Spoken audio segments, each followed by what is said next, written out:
Et voilà, mes chers amis, 3 siècles après, d'autres livres tels que Ézéchiel, Chronique et d'autres œuvres juives écrites directement en grec ou préservées seulement dans leur version grecque ont été ajoutées à la Torah.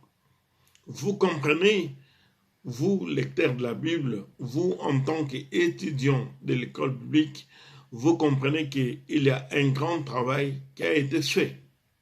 Donc, au commencement, on n'a que 5 livres. Dans ces 5 livres, il n'y a pas de chapitres ni de versets. Et c'est plus tard, 300 ou 400 ans plus tard, qu'on va ajouter d'autres livres que nous avons dans notre Bible. Et ces livres-là sont ajoutés à la Torah, qui est la parole dite de Dieu. Mes chers amis, ce n'est que donc au IVe siècle qu'une autre version appelée la Vulgate va voir le jour.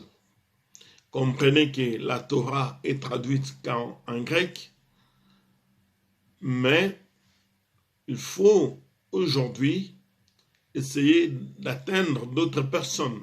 C'est ainsi qu'on va prendre ces livres-là et les traduire en latin. Vulgate signifie tout simplement rendre vulgaire, rendre commun. Cela fut accompli par Saint Jérôme. C'est donc une traduction de la version des Septante, qui est l'Ancien Testament, et on y a ajouté le Nouveau Testament en latin, qui était la langue des gens cultivés et riches.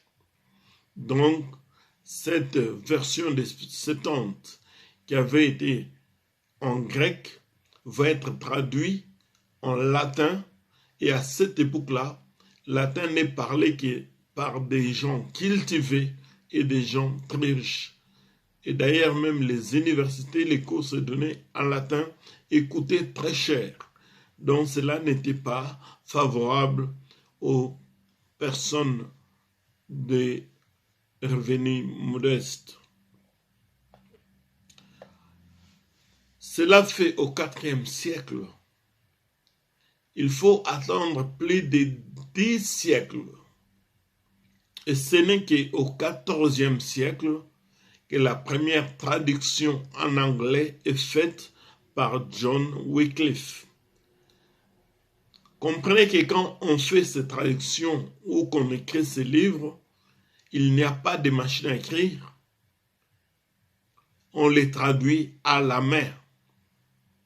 La traduction est faite à la main.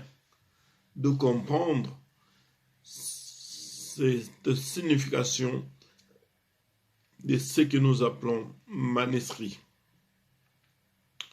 Regardez que John Wycliffe va traduire cette version des Vulgates en anglais. Pendant 22 ans, il n'a pu faire que 150 manuscrits.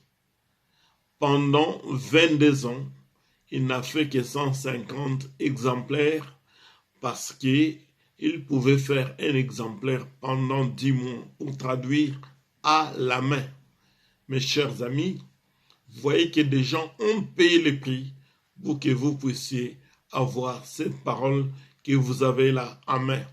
Des gens ont payé le prix. Mais qu'est-ce qui va se passer? Cette version de John Wycliffe sera interdite par les catholiques romains. Ils vont stipuler des lois des ans quiconque dans la main de qui on trouvera cette traduction devait mourir sur le bûcher. Et beaucoup sont morts parce qu'on les a trouvés en train de lire cette version traduite en anglais. Parce que pour les catholiques en ce moment, ces écrits ne devaient rester que pour eux seuls, pour la classe, l'élite et pour des gens cultivés, et les autres, on devait les traduire comme bon leur semblait. Après la mort de Wycliffe, cet homme fut appelé l'étoile des matins de la Réforme.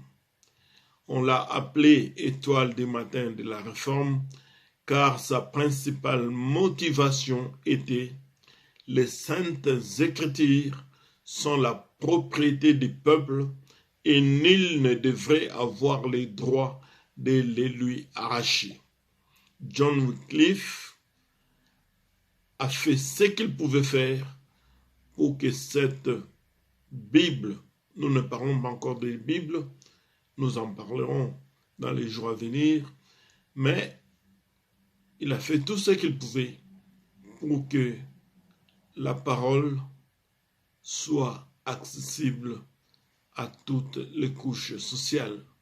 Il faut dire qu'à l'époque, à son époque, un seul exemplaire coûtait à peu près aujourd'hui, si nous pouvons parler de cela, un seul exemplaire coûterait 1500 $. Vous comprenez? Un seul exemplaire, 1500 $, parce que pour les traduire, il devait le faire pendant 10 mois et pendant 22 ans, il n'a pu faire que 150 manuscrits. Nous clôturons aujourd'hui et nous allons continuer dans la deuxième partie de cette 15e, qui sera notre 15e leçon. Que Dieu vous bénisse et à bientôt.